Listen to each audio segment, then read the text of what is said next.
ونصلي ونسلم على رسوله الكريم أما بعد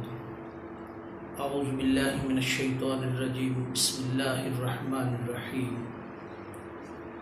والمحصنات من النساء إلا ما ملكت أيمانكم كتاب الله عليكم وأحل لكم ما وراء ذلكم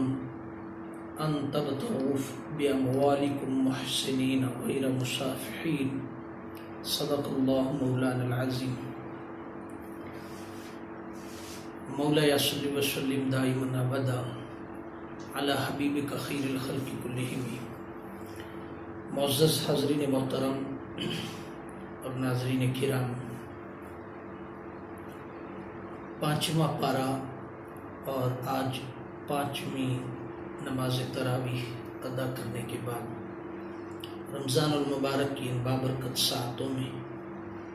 اصلاح احوال اور اصلاح معاشرہ کے تسلسل کے ساتھ اس موضوع پر ہر پارے سے سلیکٹڈ موضوع پر گفتگو کا سلسلہ جاری ہے. چوتھے پارے کے آخری پاؤں سے لے کر سورۃ النساء کا آغاز ہوتا ہے اور پورا پانچواں پارہ بھی سورۃ النساء چلتی ہے. سورۃ النساء کے اندر طلاق اور وراثت کے مسائل کو تفصیل کے ساتھ بیان کیا گیا. طلاق کیسے ہوگی، کس وقت ہوگی، کیوں ہوگی، اس کے فقہی شرعی مسائل اصول کیا ہیں، ان کے ساتھ ان مسائل پر تفصیل کے ساتھ ذکر کیا گیا ہے. اللہ رب العزت کے احکامات بیان کیے گئے. ان مسائل کا تعلق فقہ کے ساتھ ہے، شریعت کے اصولوں کے ساتھ ہے. ہم معاشرتی سطح پر طلاق کے جو اثرات ہیں،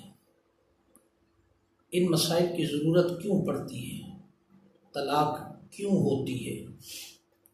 ان اسباب کی طرف کچھ باتیں عرض کرنا چاہتا ہوں. فقہی مسائل پر گفتگو بہت طویل ہوتی ہے. جہاں جہاں ضرورت پڑتی ہے انسان سمجھنے کی کوشش کرتا ہے، مگر بنیادی طور پر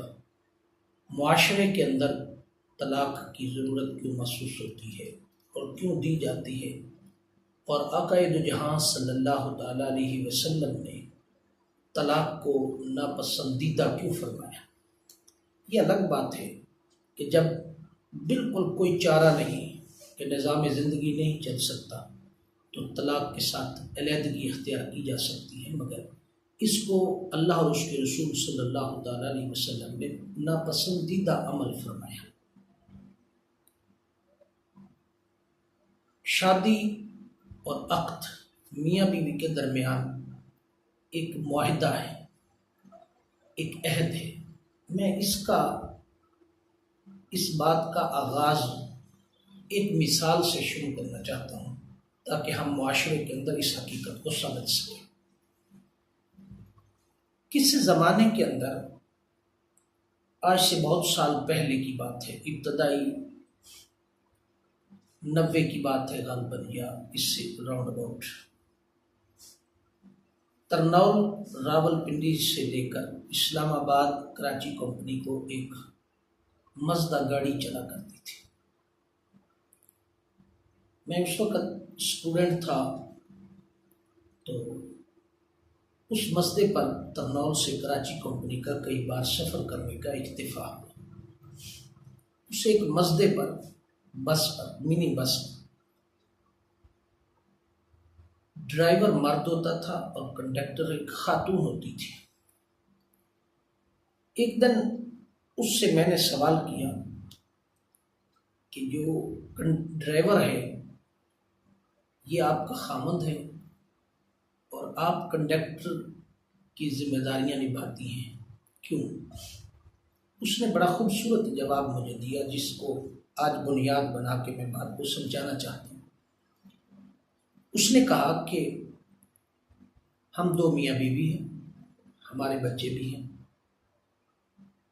ہمیں اللہ پاک نے وسائل دیے تو ہمارا روزگار اس سے وابستہ تھا، تو ہم نے گاڑی خرید لی۔ ہم نے فیصلہ کیا کہ اگر ڈرائیور کنڈکٹر رکھتے ہیں تو شام کو ہمیں بچت نہیں ہوگی، لہٰذا ہم نے فیصلہ کیا کہ چونکہ زندگی جب چلتی ہے تو دو پہیوں سے چلتی ہے، تو لہٰذا زندگی کی گاڑی اگر دو پہیوں سے چلتی ہے تو اس گاڑی کو بھی ہم مل کے چلاتے ہیں، تم ڈرائیور بن جاؤ اور میں کنڈکٹر کے فرائض سر انجام دیتا ہوں۔ لہٰذا ہم مل کر کے اس کو چلاتے ہیں، شام کو جو روزگار ہمیں ملتا ہے اس سے ہم اپنے بچوں کا پیٹ پالتے ہیں اور نظام زندگی چلتے ہیں۔ اور مجھے معاشرتی سطح پر مجھے کوئی ایسی پرابلم نہیں، الحمدللہ ہمارا نظام زندگی چل رہا ہے۔ یہ بات میں نے اس لیے عرض کی کہ زندگی کی گاڑی بھی دو پہیوں سے چلتی ہے،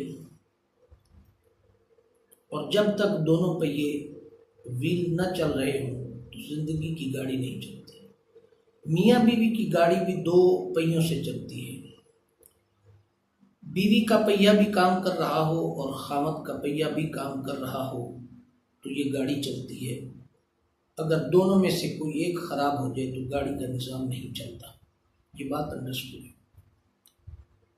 جب ہم ایک معاہدہ کرتے ہیں کہ معاہدے کے تحت شادی کرتے ہیں، عقد ہوتا ہے، اس کی بنیاد محبت ہوتی ہے، بنیاد محبت ہوتی ہے، اور پھر کچھ مسائل اور کچھ چیزیں ایسی ہوتی ہیں کہ زندگی بسر کرنی ہے،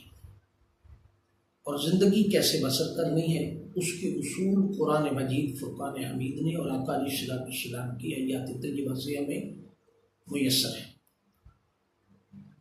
جب ہم بیوی گھر آ جاتی ہے تو خامد والوں کو اور خامد کو اس بات کو تسلیم کرنا ہوگا، سمجھنا ہوگا۔ جس طرح میں اپنے ماں باپ کا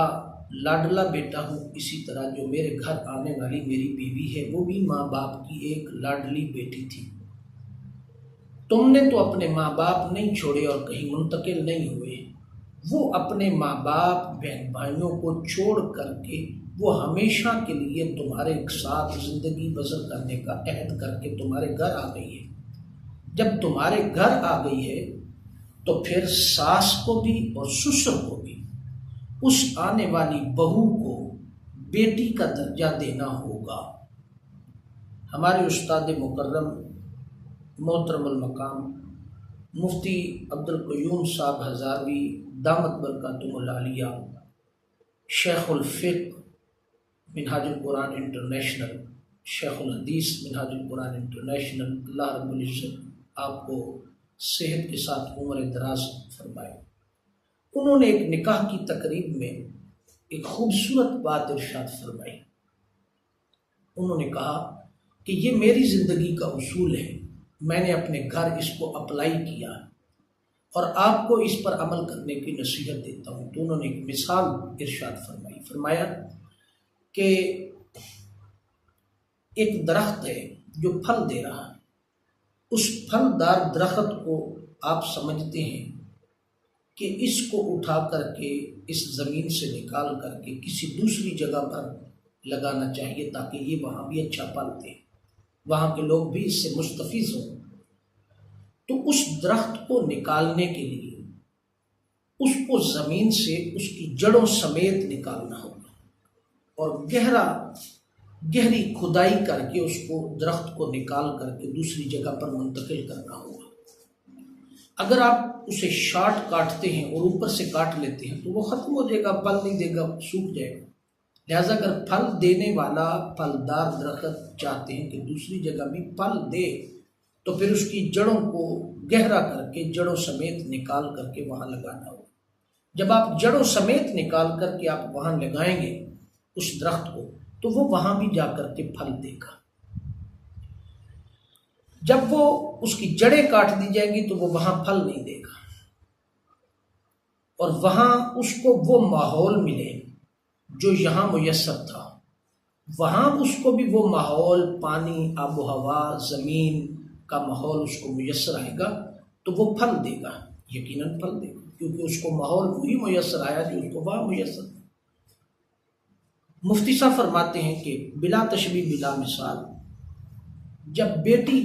اپنا گھر چھوڑ کر کے ماں باپ کا سسرال کے گھر جاتی ہے، اس کی مثال اس درخت کی سی ہوتی ہے کہ اس کو وہاں جا کر کے وہی ماحول ملے جو اس کو اپنے گھر کے اندر ماحول میسر تھا۔ وہ اپنے بھائیوں میں خوش رہتی تھی، وہ اپنی بہنوں میں خوش تھی، اپنے ماں باپ میں خوش تھی، دوری نہیں تھی، اور ان ہونے کا، اجنبیت کا اس کو احساس نہیں تھا۔ تو جب وہ وہاں جائے گی تو وہاں بھی وہ اسی طرح وہ پھل محبت کا بانٹ سکتی ہے، اگر وہ ساس جو ہے وہ ماں کا درجہ اختیار کر لے، وہ سسر جو ہے وہ باپ کا درجہ اختیار کر لے، وہ جو اس کے خاوند کے بھائی ہیں جن کو ہم معاشرتی زبان کے اندر سالہ کہتے ہیں، وہ اگر بھائی کا درجہ اختیار کر لیں، اور جو نندے ہیں، جو بھائی خاوند کی بہنیں کہلاتی ہیں، نندے کہلاتی ہیں، اگر وہ اس درجے سے اتر کر کے بہنوں کا درجہ اختیار کر جائے اور ماحول اور فضا ایک جیسی ہو جائے کہ آج کے بعد میرے بھائیوں کو تو نے سالہ نہیں سمجھنا بلکہ بھائی سمجھنا، میری بہنوں کو نندے نہیں سمجھنا بہنیں سمجھنا، میری ماں کو ساس نہیں سمجھنا ماں سمجھنا، میرے باپ کو سسر نہیں سمجھنا باپ سمجھنا۔ تو جب یہ فضا پیدا ہو جائے تو پھر گھر خوشیوں کا آنگن بن جاتا، پھر گھر کے اندر محبت پھیلتی، پھر گھر کے اندر اخوت کا اور فضا کا، بھائی چارے کی فضا پیدا ہوتی ہے، وہ گھر خوشیاں ہی بانٹتا ہے، وہاں غمی کبھی نہیں آتی۔ ہم کبھی اس مثال کو دیکھیں، اس رویے کو دیکھیں آج اپنے معاشرے کو، ہمارے معاشرے کے اندر یہ بگاڑ یہاں سے شروع ہوتا ہے، پہلا بگاڑ یہاں سے شروع ہوتا ہے۔ جب ہم شادی کرتے ہیں تو نکاح کے وقت ہم بارگیننگ کرتے ہیں، آنے والی بہو کیا لے کر آئے گی، کتنا جہیز لائے گی، ہم کیا ڈالیں گے، مہر کتنا ہوگا، مہر پر جھگڑا ہوگا۔ جب ابتدا پر ہی بنیادیں غلط ہو جائیں تو پھر آگے گھر خوشیوں کا آنگن کیسے بنے گا؟ اس کی دوسری وجہ، ہم نے سیرت کو چھوڑ دیا، سیرت مصطفیٰ صلی اللہ تعالیٰ علیہ وسلم کی تعلیمات کو چھوڑ دیا ہم نے۔ اگر ہم اس فضا کو دیکھیں تو آقا دو جہاں صلی اللہ تعالیٰ علیہ وسلم کے داماد حضرت سیدنا مولا کائنات علی المرتضیٰ شیر خدا کرم اللہ وجہ الکریم، جن کو پالا آپ نے خود، پرورش آپ نے خود فرمائی، آپ کی لخت جگر سیدہ کائنات سیدہ فاطمہ الزہرا صلوات اللہ علیہا، آپ کی بیٹی لخت جگر۔ میں بقیہ مناقب اور بقیہ چیزوں کی طرف اس وقت نہیں جا رہا، میں جو بات سیرت کے حوالے سے امت اور معاشرے کی اصلاح کے لیے اس کو سمجھانا چاہتا ہوں۔ جب شادی کا وقت آیا تو آقا دو جہاں صلی اللہ تعالیٰ علیہ وسلم چاہتے تو اپنی بیٹی کو بھی اور حضرت علی کرم اللہ وجہ الکریم کو اپنے گھر رکھ سکتے تھے، مگر آقا علیہ الصلوۃ والسلام نے ایسا نہیں فرمایا۔ آقا علیہ الصلوۃ والسلام نے بیٹی کی شادی، سیدہ کائنات کی شادی کے وقت اور مولا کائنات کی شادی کے وقت، دونوں کو اپنی ازدواجی زندگی آزادانہ ماحول کے اندر گزارنے کے لیے الگ گھر کا اہتمام کر کے دیا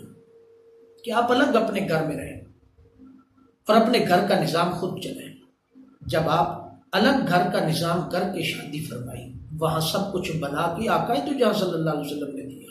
مگر الگ کر دیا، اور اس کے بعد کی زندگی اس کو چلانے کے لیے، گھر کے اخراجات کے لیے ذمہ داری مولا کائنات علی المرتضیٰ شیر خدا کرم اللہ وجہ الکریم پر تھی۔ پھر یہاں یہ نہیں تھا کہ اپنی شادی ہوگی تو آپ اپنے گھر کے معاملات اور بقیہ حقوق چھوڑ دیے، نہیں، حضرت علی کرم اللہ وجہ الکریم کنواں کھودنے کے پروفیشنل ماہر تھے، کنواں کھودتے تھے، دن کو لوگوں کے مختلف جگہوں پر پانی کے کنویں کھودتے تھے، اس سے جو مزدوری ملتی تھی اس سے 2 گھر چلاتے تھے، ایک آقا دو جہاں صلی اللہ تعالیٰ علیہ وسلم کے گھر کے اخراجات بھی مولا کائنات حضرت علی کے ذمے تھے اور اپنے گھر کے اخراجات بھی۔ نمبر 2، جب سیدہ کائنات آقا دو جہاں صلی اللہ تعالیٰ علیہ وسلم کی لخت جگر سیدہ فاطمہ الزہرا صلوات اللہ علیہا شادی کر کے، بیاہ کر کے اپنے گھر تشریف لے جاتی تو وہاں آپ کی ایک ساس صاحبہ تھی جو کہ حضرت علی کرم اللہ وجہ الکریم کی والدہ تھی، جن کا نام تھا فاطمہ بنت اسد، جو معاشرتی انداز کے ساتھ ساس کے درجے میں تھی، مگر جب سیدہ کائنات سیدہ فاطمہ الزہرا گھر تشریف لے گئی، شادی ہو گئی، جب آپ گھر چلے گی تو پہلے دن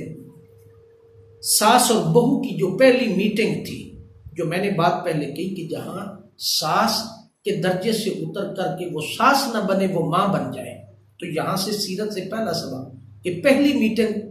ساس اور بہو کے درمیان جو ہوئی، حضرت فاطمہ الزہرا سلام اللہ علیہا اور حضرت فاطمہ بنت اسد آپ کی ساس و اماں کے درمیان جو پہلی ملاقات ہوئی، آپ نے فرمایا کہ اے بیٹی، مجھے معلوم ہے کہ آپ بدعتوں میں بھی ہیں، آپ عقائد جہاں صلی اللہ علیہ وسلم کے نقط جگر، آپ دل کا ٹکڑا ہے، آپ جگر کا ٹکڑا ہے، آپ سے محبت، آپ جنت کی عورتوں کی سردار ہیں، آپ کا مقام اور فضیلت اپنی جگہ پر، مگر ہم اس منصب پر ہیں جس منصب سے امت کو ہدایت عطا فرمائی، جس منصب سے امت کو سیرت کا پہلو عطا کرنا، لہٰذا میرا ایک درجہ اس گھر کے اندر ایک حیثیت ہے، آج کے بعد میں تیری ساس نہیں بلکہ ماں کا درجہ رکھوں اور تم میری بیٹی بن کے رہو گی، ہم دونوں ماں اور بیٹی اس گھر کے نظام کو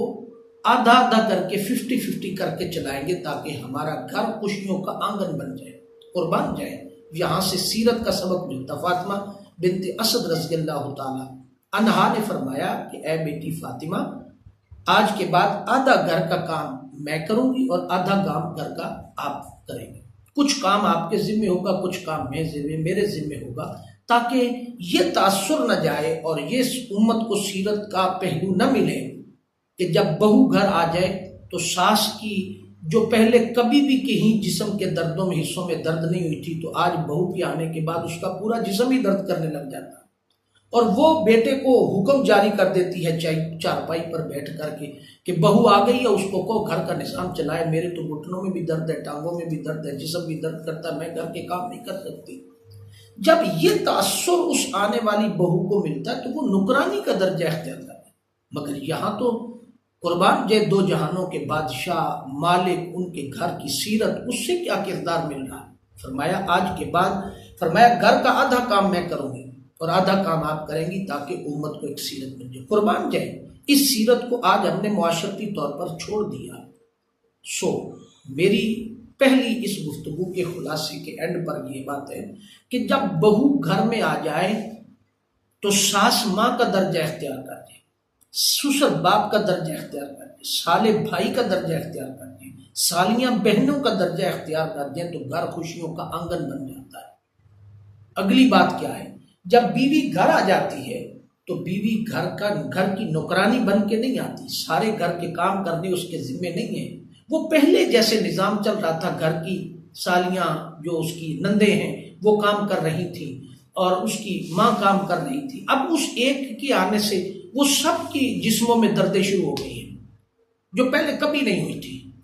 اب وہ ساری سہل پسندی کا راستہ اختیار کی، گھر کے سارے فرد، اب وہ اس کے گھر کے، اب وہ سارے گھر کے بیٹھ کر کے چارپائی پر اس کی نقل و حرکت پر نگاہ رکھے ہوئے ہیں، اس پر طنز و تشریح کا کام شروع ہے، تنقید کا کام شروع ہے، اس کے ایک ایک قدم پر اعتراض ہے کہ کھانا اچھا نہیں پک رہا، فلاں نہیں ہو رہا، فلاں نہیں ہو رہا، فلاں نہیں ہو رہا، اور وہ بھی ایک انسان ہے، اس کے بھی کچھ حقوق ہیں۔ خامد کو چاہیے کہ اس وقت وہ اپنے بیوی کے حقوق بھی پورے کرے، ماں باپ کے حقوق بھی پورے کرے، دونوں کے حقوق کو پورا کرنا اس کی اخلاقی، شرعی اور اسلامی مذہبی ذمہ داریوں میں شامل ہے۔ اگر وہ ایک کا حصہ بن جائے گا تو پھر کبھی بھی گھر نہیں چلے گا۔ لہٰذا گھر والوں کو دیکھنا چاہیے کہ وہ اپنے ماں باپ کو چھوڑ کر آئی ہے، اپنے گھر بار کو چھوڑ کر آئی، یہاں اسے ایڈجسٹ ہوتے ہوئے کچھ وقت لگے گا، ماحول کو، احوال کو دیکھتے ہوئے، حالات کو دیکھتے ہوئے۔ ہاں اگر ان حالات کے اندر میاں بیوی کے درمیان کہیں اختلاف پڑ جاتا ہے تو ساس کو، سسر کو، دیگر لوگوں کو اس کے اندر کردار ادا کرنا چاہیے۔ پہلی سطح صلح صفائی کرنی چاہیے، اور بگاڑ تب پیدا ہوتا ہے جب بیوی کے خامد حقوق پورے نہیں کرتا اور خامد کے حقوق بیوی پورے نہیں کرتی، اور بقیہ گھر کے افراد ایک دوسرے کے حقوق پورے نہیں کرتے، اس وقت بگاڑ جنم لیتا ہے۔ اس سے اگلی بڑی اہم بات یہ ہے، پھر جب وہ گھر آ جاتی ہے تو کچھ عرصے کے بعد ساسو اماں کی ڈیمانڈ ہوتی ہے، وہ اپنے بیٹے کو بار بار اس بات پر ٹیز کرتی ہے کہ آپ نے مجھے چھوڑ کے کہیں نہیں جانا، بیوی کی بات نہیں ماننی، میری بات ماننی۔ اگر وہ دانش مند ہے، اگر وہ سمجھدار ہے تو تو اس کو یہ بات سمجھنی چاہیے کہ وہ اپنے بیٹے کا گھر کہیں برباد تو نہیں کر رہی، یہ بات کہہ کر کہ اس کی بیوی ہے، اس کی کک سے اولاد نے جنم لینا ہے، تو کیا وہ یہ سارے معاملات چھوڑ دے گا تو گھر کیسے چلے گا؟ تیسری ڈیمانڈ پھر آ جاتی ہے، مجھے بیٹا چاہیے، وارث چاہیے۔ وارث بیٹی دینا یا بیٹا دینا یہ اللہ رب العزت کی عطا کردہ ہے، اس پر کسی کا کوئی وہ جو ہے وہ مداخلت نہیں ہے، کسی کا کوئی اختیار نہیں ہے۔ وہ بیٹی پیدا کرے، وہ بیٹا پیدا کرے، وہ رب کائنات کا نظام قدرت ہے۔ اور اگر آپ معاشرتی اور میڈیکل اصولوں کو دیکھیں اور معاشرتی حالات کو دیکھیں تو معاشرے کے اندر اگر بیٹی جنم لے لیتی ہے تو بیٹی جنم دینے میں آنے والی بہو کا کیا قصور ہے؟ آنے والی بہو کا کیا قصور ہے؟ جب آپ دیکھیں کسی ان حالات کو اگر آپ دیکھیں، ان معاملات کو اگر آپ دیکھیں، میڈیکل نقطہ نظر کے ساتھ دیکھیں، تو اگر آپ یہ الزام بیٹی پر بہو پر لگا رہی ہیں کہ اس نے بیٹی کو جنم کیوں دیا، بیٹا کیوں نہیں جنم دیا، تو ساس صاحباں کی خدمت میں میری عرض ہے، معاشرے کی سطح پر ساس کا درجہ رکھنے والی دانش مند بڑی اماں، کبھی اپنے من کے اندر جھانک کر کے دیکھ، اگر بیٹی پیدا ہونے کا قصوروار بہو کو تو ٹھہرا رہی ہے تو اس میں 100% قصور تیرے بیٹے کا بھی ہے۔ کیا تیرے بیٹے کے سپرمز میڈیکلی نقطہ نظر کے ساتھ اس قابل تھے کہ وہ بیٹا پیدا کر سکتا؟ آپ نے اپنے بیٹے کو تو قصوروار ٹھہرایا نہیں، تو اس پر بیٹی کا الزام لگا کر کے اس بہو کو چھوڑ دیا کہ تم بیٹی پیدا کرتی ہو لہذا تمہاری نہیں چاہیے۔ پھر معاشرے کے اندر ان لوگوں کا کیا حال ہے؟ معاشرے کے اندر پھر ان لوگوں کے طرز طریق کا اور ان لوگوں کے طرز طریق میں کیا فرق ہے جو آقا علیہ الصلوۃ والسلام کی آمد اور ولادت باسعادت سے پہلے بیٹیوں کو زندہ درگور کر دیتے تھے؟ کیا میاں والی کا واقعہ 7 ماہ کی بچی کو 6 گولیاں مار کر کے دفن کر دینا، اس کا اور اس کا کیا موازنہ تھا؟ یہ کس سوچ کو عکاسی کرتی ہے؟ یہ سوچ ایک تو جاہلانہ، کم علمی، بے شعوری کی بنیاد، دوسری یہ گھر کے جو رویے ہیں، بیٹی پیدا کرنا اور بیٹا پیدا کرنا، یہ نعمت دینا اور وہ رحمت دینا، یہ اللہ کا اختیار ہے، کسی عورت کا کسی مرد کا قطعاً کوئی اختیار نہیں۔ ہاں میڈیکلی اگر نقطہ نظر سے دیکھا جائے تو پھر بھی قصور مرد ہے، عورت نہیں، تو ہم فساد کیوں پیدا کرتے ہیں؟ یہ وہ اسباب ہیں، یہ کچھ چیزیں ہیں گھر کے اندر آنے کے بعد۔ پھر اگر مثال کے طور پر اگر بیوی اپنے گھر الگ ازدواجی زندگی بسر کرنے کا مطالبہ کر دیتی ہے، گھر کے ان حالات اور چک کی وجہ سے نکلنے کی وجہ سے اگر وہ ڈیمانڈ کر دیتی ہے کہ مجھے الگ ازدواجی زندگی گزارنے کے لیے آزاد الگ گھر دے دے، تو یہ ڈیمانڈ عزو شریعت اس کی جائز ہے۔ خامد کا حق ہے کہ وہ اس کو الگ ازدواجی زندگی بسر کرنے کے لیے الگ گھر دینا یہ اس کی ذمہ داریوں میں شامل ہے۔ اس پر بھی لڑائی ہوتی ہے، وہ کہتی ہماری روایات نہیں تھی، ہماری روایات کو برباد کیا، ہم خاندانی لوگ تھے، ہم اکٹھے رہ رہے تھے، اس کے آنے سے فساد پڑ گیا، اس کے آنے سے یہ کام ہو گیا، اس کے آنے سے یہ کام ہو گیا۔ تو لہٰذا اس طرح کی باتیں کرنے سے گھر کبھی بسا نہیں کرتے، گھر کبھی آباد نہیں ہوا کرتے۔ پھر یہ بات بھی جاہلانہ سوچ ہے کہ ماں باپ اپنی عزت اور شان کو بچانے کے لیے بیٹی جب گھر سے نکلتی ہے، نکاح کے وقت، شادی کے وقت جب گھر سے نکلتی ہے، رخصت ہوتی ہے، تو ماں باپ اسے یہ بات کہہ دیتے ہیں کہ بیٹی ہم نے آپ کو بیاہ دیا، اب یہاں سے آپ کا جنازہ ہی نکل کر آئے گا۔ یہ بات جاہلانہ ہے، یہ بات لاشعوری کی بات ہے۔ ہاں تربیت اس طرح کی ہونی چاہیے کہ ایڈجسٹمنٹ آخری لمحے تک کرنی چاہیے، مگر یہ کوئی طریقہ کار اسلام کے اندر نہیں ہے کہ آپ زندگی جانوروں کی طرح بسر کریں اور حیوانوں کی سی زندگی بسر کریں اور آپ بس ہمیشہ اس وحشانہ زندگی کی بھینٹ چڑھ جائیں اور آپ اپنی زندگی اس طلاق کے ذریعے الگ نہ کر سکیں۔ بے شک آقا علیہ الصلوۃ والسلام اللہ اور اس کے رسول نے طلاق کو ناپسندیدہ عمل فرمایا، مگر یہ بات بھی نہیں کہی کہ ساری زندگی جانوروں کی طرح سے گزار دی جائے اور خاموشی اختیار کی جائے۔ یقیناً جو اس درجے پر خاتون صبر کر کے زندگی بسر کرے گی۔ میں مردوں کو پیغام دینا چاہتا ہوں کہ آپ کے اعمال اچھے ہوئے، آپ کی مصلح اور تسبیحات اور عبادات اگر اچھی ہوئیں، اگر آپ کے گھر کے رویے بیوی بچوں کے ساتھ اگر اچھے نہ ہوئے اور بیوی کو تکلیف پہنچی، ساری زندگی اذیت میں اس نے گزاری، تو یہ یاد رکھنا وہ جنت میں چلی جائے گی اور تمہارا ٹھکانہ دوزخ میں ہو جائے گا۔ اعمال کی بات ہوتی ہے، یہاں نمازیں، روزے اور تہجد اور عمل وہ پرسنل معاملات ہیں، ان کو دیکھا جائے گا، مگر ازدواجی زندگی کے اندر جو خاتون گھر کے اندر ساری زندگی تکلیف برداشت کر کے زندگی بسر کرتی ہے اور خامد کی فرما برداری میں ساری زندگی وہ زندگی مشکلات میں گزار کر کے صبر کر جاتی ہے، اس سے عظیم خاتون کوئی نہیں۔ مگر اسلام نے یہ نہیں کہا کہ ساری زندگی تکلیفیں برداشت کرتے رہو، جب تک برداشت ہو سکتی ہے کرو، اس کے بعد طلاق کا راستہ آپ کے پاس موجود ہے، آپ نے، لیکن ان اسباب کو بھی دیکھنا ہوگا کہ طلاق کیوں ہوتی ہے۔ طلاق کبھی بھی ایک طرف سے نہیں ہوتی، طلاق کے اسباب دو طرفہ ہوتے ہیں، خامد کی طرف سے، خامد کے گھر والوں کی طرف سے، کچھ بیوی کے رویے، بیوی کو بھی چاہیے، عورت کو بھی چاہیے وہ کمپرومائز کر کے اپنی زندگی کو خوشیوں کا آنگن بنائے۔ ہمیں سیرت کو نہیں چھوڑنا چاہیے، سیرت مصطفیٰ صلی اللہ علیہ وسلم کو جب سے ہم نے چھوڑا ہے اس وقت سے ہماری زندگی برباد ہوئی ہے۔ معاشرے کے طور پر آج ہر گھر اس فساد کی جڑ بنا ہوا ہے۔ اگر ہم کچھ چیزوں کو اپنا لیں، جہیز کی لعنت کو ختم کر دیں، ہم جب شادی کریں تو بیلس رویے کے ساتھ شادی کریں، خاندانی ماحول کو دیکھ کر کے شادیوں کریں، اور اپنے سے یہ نہ ہو کہ آپ مالدار ہوں تو کسی غریب گھرانے سے شادی کریں، اور کہیں ایسا نہ ہو کہ آپ وہ مالدار ہوں تو آپ غریب ہوں۔ علمی آپ موازنہ بھی ہونا چاہیے، مالی موازنہ بھی ہونا چاہیے، ذات پات اور بقیہ چیزوں کو بھی مد نظر رکھ کر کے ہونا چاہیے، مگر اسلام کے اصولوں کے مطابق فرمایا صالحیت کو، نیکی کو، خاندان کو بالا رکھ کر کے، ترجیحاً بنیادوں پر بالا رکھ کر کے اس کی بنیاد پر رشتے ہونے چاہیے۔ وہ رشتے ہمیشہ کامیاب رہتے ہیں اور محبت کی بنیاد، اور ان کی رشتوں کی بنیاد سیرت پر ہونی چاہیے۔ اور اگلی بات قرآن پاک نے بڑی وضاحت کے ساتھ فرمائی ہے، سورۃ النساء کی ابتدا میں اللہ پاک نے فرمایا یا ایھا الناس اتقوا ربکم الذی خلقکم من نفس واحدہ وخلق منہا زوجہا۔ وہ جو نکاح ہے اس کی بنیاد تقوی پر ہے۔ اب تقوی برائی سے بچنا ہے اور نیکی کو اختیار کرنا ہے، تو لہٰذا جب بنیاد ہی غلط ہوگی تو پھر معاشرتی طور پر ہمارے گھر کیسے آباد ہوں گے؟ پھر ہم ایک دوسرے کو مورد الزام ٹھہرانے سے پہلے ہم اپنے رویوں پر غور کریں، کیا ہمارے رویوں کے اندر قرآن پاک کی تعلیمات اور آقا علیہ الصلوۃ والسلام کی سیرت اگر نہیں ہے تو پھر ہم کبھی بھی نہیں ہو سکتے۔ گزارش یہ ہے کہ قرآن پاک کا جو پیغام ہے وہ یہ ہے کہ طلاق کے اسباب کو ترک کیا جائے،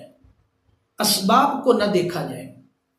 طلاق کی فضا ہی پیدا نہیں ہونی چاہیے۔ اگر محبت ہے دونوں خاندان ایڈجسٹمنٹ کر کے چلے، ماحول بنا کر کے چلے، کچھ چیزیں جو خامد اور بیوی کے اختیار میں ہیں، کچھ چیزیں اللہ اور اس کے رسول کے اختیار میں ہیں، جو اللہ اور اس کے رسول کے اختیار میں ہیں، جب ہم وہاں ان اختیارات پر ہاتھ ڈالیں گے اور اپنی خواہشات کو وہاں تک لے کے جائیں گے تو وہاں سے نقصان پیدا ہوگا، وہاں سے اختلافات پیدا ہوں گے، لڑائی جھگڑے پیدا ہوں گے اور وہاں سے فسادات جنم گے۔ اور آخری گزارش میری یہ ہے کہ جب خدا نخواستہ اللہ نہ کرے ایسا مسئلہ طلاق کا بن جائے تو سب سے پہلی سٹیج یہ ہے کہ صلح کی جائے، ایڈجسٹمنٹ کی جائے۔ اگر وہ بھی نہ ہو سکے تو فرمایا پھر فریقین دونوں طرف سے کچھ ثالثین کو مقرر کریں، وہ ثالثین صلح صفائی کروائیں، معاملات کروائیں۔ اگر معاملہ اس سے بھی بڑھ جائے آگے کہ زندگی اب بسر نہیں ہو سکتی تو پھر کوشش کریں کہ میاں بیوی اپنی زندگی کے معاملات کے اوپر کچھ کمپرومائز کر لیں، کچھ ایڈجسٹمنٹ کر لیں۔ اگر وہ بھی نہیں ہو سکتی تو آخری حربہ، آخری راستہ یہ ہے کہ اپنے راستے جدا کر کے، مگر یہ یاد رکھنا کہ آخری فیصلہ کرتے وقت آپ کی کک سے پیدا ہونے والی اولاد جو ہے اس کا ذمہ دار کون بنے گا؟ وہ اولاد ہمیشہ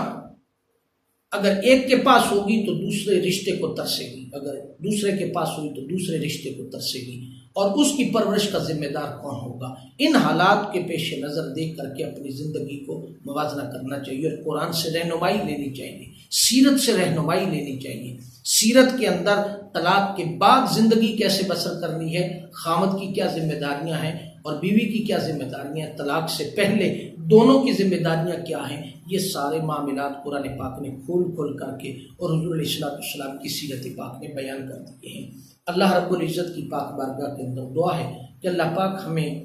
ان معاشرتی برائیوں سے بچنے کی توفیق عطا فرمائے اور قرآن و سنت اور آقا علیہ السلام کی سیرت سے ہمیں سبق حاصل کرنے کی توفیق عطا فرمائے۔ وما علینا الا البلاغ المبین۔